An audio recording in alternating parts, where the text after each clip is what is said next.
Pendant les dernières semaines de la guerre au nord-est de Paris, 9 divisions américaines montent à l'assaut. Ce sera la première et dernière grande bataille américaine de la Première Guerre mondiale.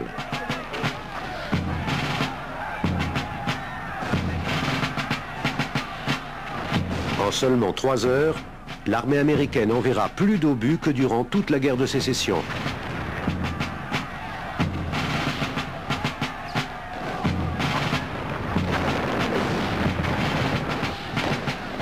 La bataille de Meuse-Argonne durera 47 jours, au terme desquels les Allemands finiront par céder du terrain. En fait, la contribution militaire des États-Unis au conflit est minime. Si la présence des Américains a eu une influence sur la décision de l'Allemagne de capituler, ce n'est pas à cause du succès de la bataille de Meuse-Argonne ou d'ailleurs.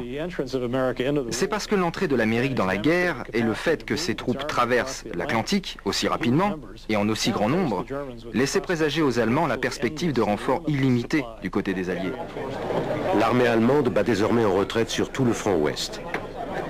Les hommes, épuisés et abattus, capitulent par milliers.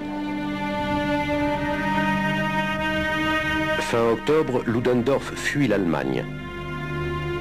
On apprend au Kaiser ce que l'amiral von Müller qualifie d'amère vérité.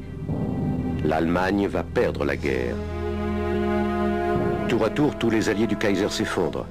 La Syrie, la Turquie et même l'Autriche. Lundi 11 novembre 1918, 5 heures du matin. Alors que l'armistice est en train d'être signé, la nouvelle parvient au front. Robert Hughes décrit les derniers instants de guerre. Nous sommes stupéfaits d'apprendre qu'à compter de 11 heures aujourd'hui, l'armistice entrera en vigueur à la demande des Boches. À l'heure dite, je suis en première ligne. Et les gars grillent leurs dernières munitions. L'artillerie non plus ne veut pas se retrouver avec des obus de reste.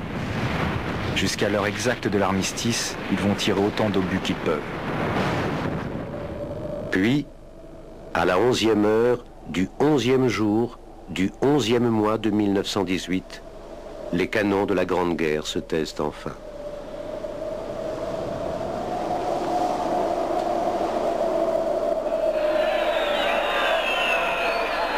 Les caméramans alliés filment les premiers instants de paix sur le front.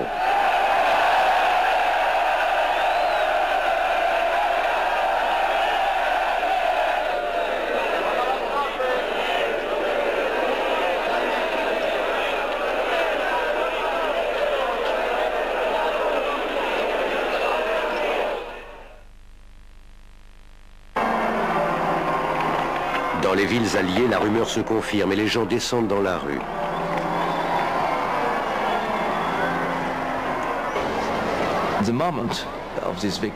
Cette victoire, le 11 novembre 1918, était la preuve qu'ils n'étaient pas morts pour rien. C'est comme ça que les gens ont interprété le deuil qu'ils avaient subi.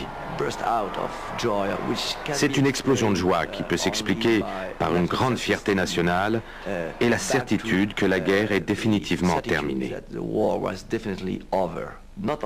Pas seulement cette guerre, mais qu'il n'y aurait plus jamais de guerre jusqu'à la fin des temps, pendant toute l'histoire de l'humanité. C'est ça qui comptait pour les gens.